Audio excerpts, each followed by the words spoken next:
Rajneesh é o nome de um guru indiano, conhecido pelos seus seguidores como Osho. Eu estou num lugar chamado Ocean Way, grande centro de meditação em Fortaleza, que é resultado também desse longo trabalho de Rajneesh com os seus seguidores na Índia.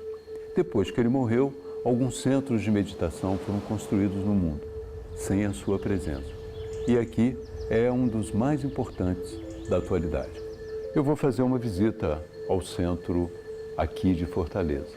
Essa visita começa nesse salão, onde há um Buda, mas há outros pontos a serem explorados, inclusive as várias táticas de meditação e as táticas também de relaxamento e de massagem.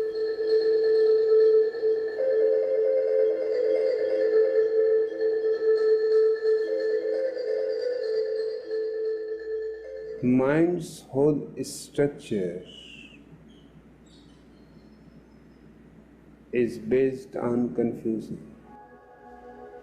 Osho é um polêmico guru indiano que chegou a colecionar carros de luxo. Grande conhecedor da filosofia oriental, conseguiu adaptá-la aos anseios ocidentais, de espiritualidade sem culpa, não só no sexo, mas quanto também às desigualdades sociais. Eu acho que uma das coisas mais, assim, não tão convencionais que ele trouxe foi a integração. A gente trabalha com chakras, foi a integração de todos os chakras, que são de todos os níveis da vida, do material, do espiritual, do mental. Ele pôs isso tudo junto, assim, porque normalmente as religiões tinham algo separado, principalmente na Índia. O físico não importa, né? Você vai para o espiritual. E ele trouxe, ele falou, não, o físico importa, você tem que criar abundância no físico, vão acabar com a pobreza no mundo. Ele fala, detesto pobreza.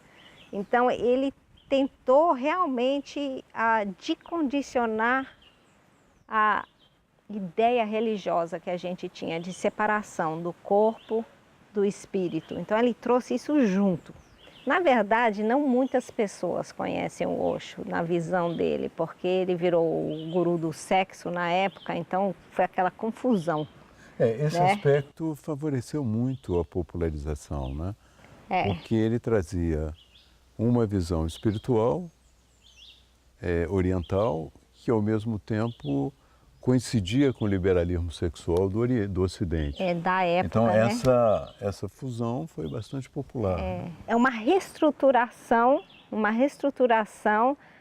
de toda a visão do ser humano, assim, também da parte sexual, de como trazer um estado de presença e meditação dentro da sua vida mesmo. Se a pessoa não está consciente do que ela sente, você pode pôr ela na tomada que ela não vai sentir, você entende? Então, é um processo de... Não tem jeito de você escapar à meditação se você quer sentir. Então, na verdade, a gente usa essa estimulação das pessoas para trazer elas para meditar. Ao afirmar que corpo e mente estão ligados, abriu um caminho também para as terapias orientais. Essa é uma das massagens que nós temos disponíveis no nosso spa. É uma esfoliação revitalizante e depende um pouquinho daquilo que a pessoa sente. Então, ela pode ser aplicada de várias formas. A gente entra num processo de sintonização com a pessoa e ela trabalha muito com a presença e com a sintonia. Praticamente todas as técnicas que nós temos desse complexo de sessões do spa, elas são dentro desses princípios, do princípio da presença, do trabalho com o coração e de sintonizar com a pessoa.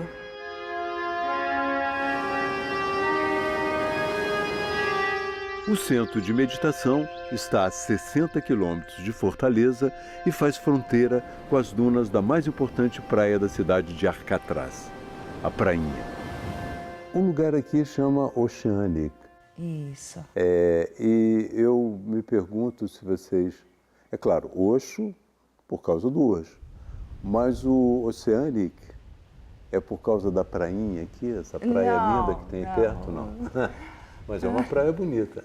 O nome dele, né, era a tradução, né, oceânico, de oceano, do Então oceano é o nome dele. mesmo. É o nome dele. Não tem nenhuma relação com o oceano que está aqui. Aí a gente aproveita a prainha, que tem um oceano maravilhoso. Bem típico nesse espaço de 70 mil metros quadrados, que faz fronteira com as dunas da prainha, são os cajueiros. Existem 4 cajueiros aqui muito imponentes. Talvez tenham sido os maiores que já vi. Essa escada leva à parte superior do terreno, onde há uma casa de meditação no lago, há uma piscina e também uma sala de televisão. Roma, me conta a história desse centro de meditação. Vocês se inspiraram no centro de meditação de Puna? Não, a gente na verdade se inspirou na visão, na compreensão da visão da gente do Osho. Que no caso seria... O Osho, para muitas pessoas, era conhecido como Rajneesh. Isso, verdade. Mas hoje é Osho. Então a visão é criar o paraíso na Terra, que seria um estado de abundância em todos os níveis, material, espiritual, mental. E como chegaria isso? Seria... Cada um de nós tem dons específicos, únicos, e seria de se cada um desenvolve esses dons e se trabalha numa cooperação, tipo uma meritocracia, que a pessoa tem a responsabilidade, quem tem o mérito tem aquela responsabilidade, que isso cria abundância em todos os níveis. Eu trabalhei durante muitos anos como engenheira civil, mais de 20 anos, e estava num ponto assim que eu comecei a achar que já tinha sido bastante para mim. E aí o Osho apareceu na minha vida, a meditação. Você foi lá? Isso foi em 97, não, São Paulo. Né? Fiz um grupo, fiz a minha primeira dinâmica, que foi algo assim espetacular, mexeu com todo o meu corpo. E aí a partir daí eu fui deixando a engenharia e cada vez mais me ligando à meditação. Apesar que agora aqui eu volto a mexer com essa área de engenharia, porque a todo momento a gente tem obras e o que eu faço aqui mais é cuidar desses trabalhos. Planejar as obras. Exato. Durante o dia, procurei seguir as principais atividades. A primeira delas foi uma meditação silenciosa.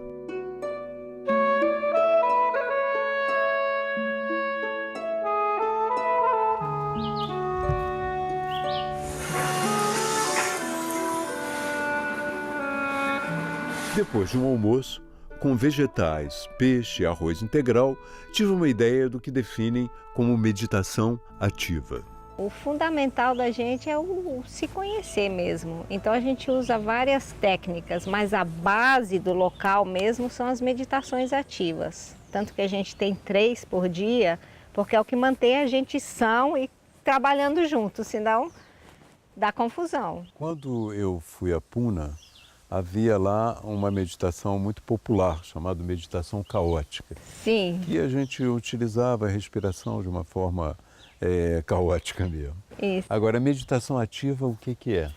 A meditação ativa usa o corpo. Coisas físicas, por exemplo, uma respiração caótica, ou uma dança, um movimento, um chacoalhar, ela ativa o físico. Seria primeiro, segundo chakra, ela ativa isso, o emocional. É como se o corpo carregasse uma sabedoria e a meditação ativa, ela acorda tudo isso. E daí você pode entrar em silêncio mais profundo. Essa é a ideia. É uma meditação de 1 hora, dividida em 4 estágios de 15 minutos cada.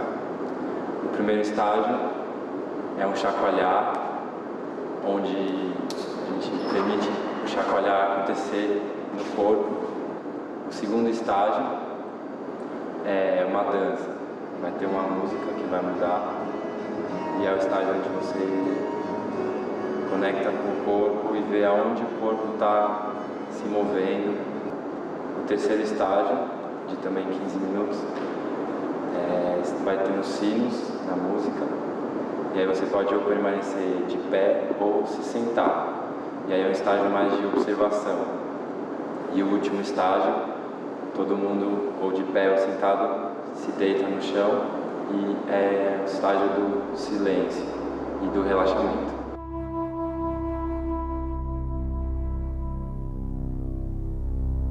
Quando eu penso em algumas áreas do Brasil muito difíceis, sem saneamento básico, com as construções todas equivocadas, com uma imensidão de fios se entrelaçando, é um caos urbano. No entanto, eu consegui encontrar algumas pessoas ali me parecendo bastante tranquilas, né? Eu fico pensando se não é possível também a gente superar a ideia de um lugar paradisíaco para um estado paradisíaco, né? A verdade é que esse espaço é mais para receber as pessoas, para que elas encontrem isso e levem isso para esses lugares, né? E assim, e aos poucos as transformações vão acabar acontecendo, né? A hora que vem essa consciência. E as massagens? Quantos tipos de massagens existem aí? Vários tipos. Eles vêm, os massagistas vêm? Alguns moram aqui e outros vêm e vão. A massagem ayurvédica é uma técnica milenar indiana que trabalha o corpo de uma forma inteira, a parte física, a parte emocional, a parte energética. Através do toque no corpo, a gente vai em todos esses níveis, em todos esses campos.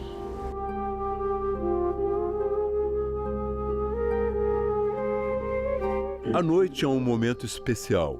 Meditação também, mas seguida de uma fala de Osho. O guru publicou inúmeros livros e deixou também palestras gravadas. Ele normalmente fazia isso em Pune, na Índia, onde tinha o seu centro de meditação, o ashram. It is the imagination that needs future. It is memory that needs past. But the watcher is neither imagination nor memory. It is always in the now. Quando Osho estava vivo, havia um trabalho de divulgação das ideias dele, né? Livros, palestras. Agora, em que ele não está mais que aqui, a tendência é repetir o que ele disse e ficar um pouco circunscrito ao legado dele, né? Ou vocês têm ainda, ou existe, na sua opinião, a possibilidade de crescer e descobrir coisas que não estavam nas falas dele? Assim, aqui na Oceânica a gente tem uma meditação que a gente chama Hobby Branco. Ela acontece 2 vezes por semana e tem um vídeo do Osho durante essa meditação, que são palestras que ele deixou. E isso é bastante interessante porque mesmo que a gente repita a mesma palestra diversas vezes, em cada momento você consegue ver mais profundamente aquilo que ele está falando. Então, mesmo aqui, eu já assisti, às vezes, a mesma palestra mais de uma vez e eu vi o quanto eu podia ouvir mais. The mind is just like a TV screen on which thoughts, dreams, imaginations, projections, desires, and 1,001 things go on passing.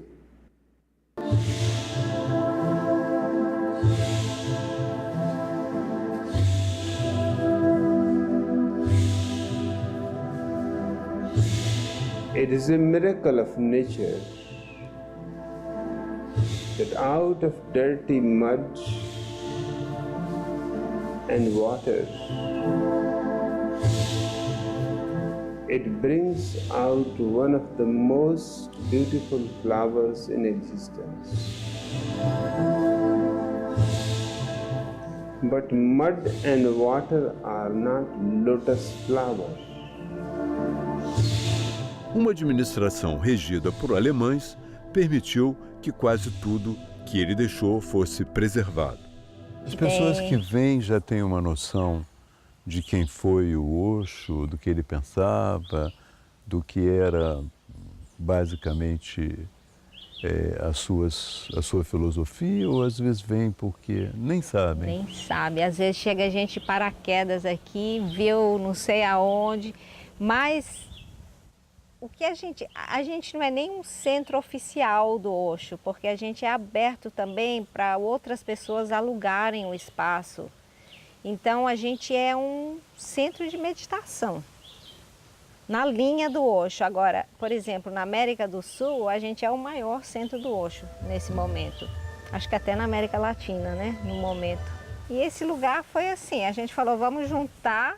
Eram quantos que decidiram? No começo eram 7, depois foram 8 e agora são 5.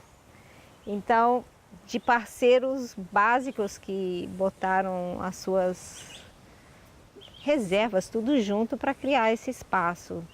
E daí... Todos tinham já uma experiência da Índia, do ashram, do centro de meditação do Rajneesh na Índia, todos conheciam? Todos conheciam, alguns tiveram com o Osho fisicamente, no caso eu tive muitos anos com ele, desde 78 até o finalzinho e continuando a colaboração com Puna e tudo isso. E outros chegaram depois que ele já tinha saído do corpo. Então tem diferentes convivências com ele.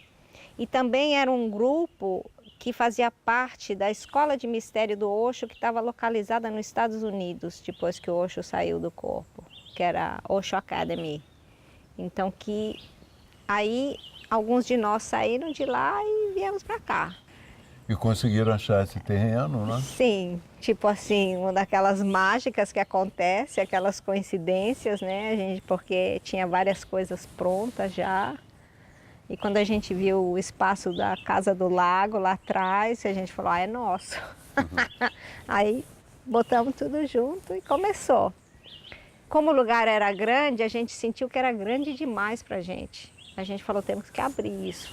Aí a gente começou a abrir. As pessoas que vêm aqui de fora vêm de onde normalmente? Todos os lugares. Aqui é um lugar realmente internacional. Brasileiros, claro, né? Mas muitos estrangeiros também. Você veio para o Brasil há muitos anos, não? Eu vim, assim, 2 anos de idade. Meus pais se mudaram para o Brasil. São imigrantes, né? São imigrantes da Espanha.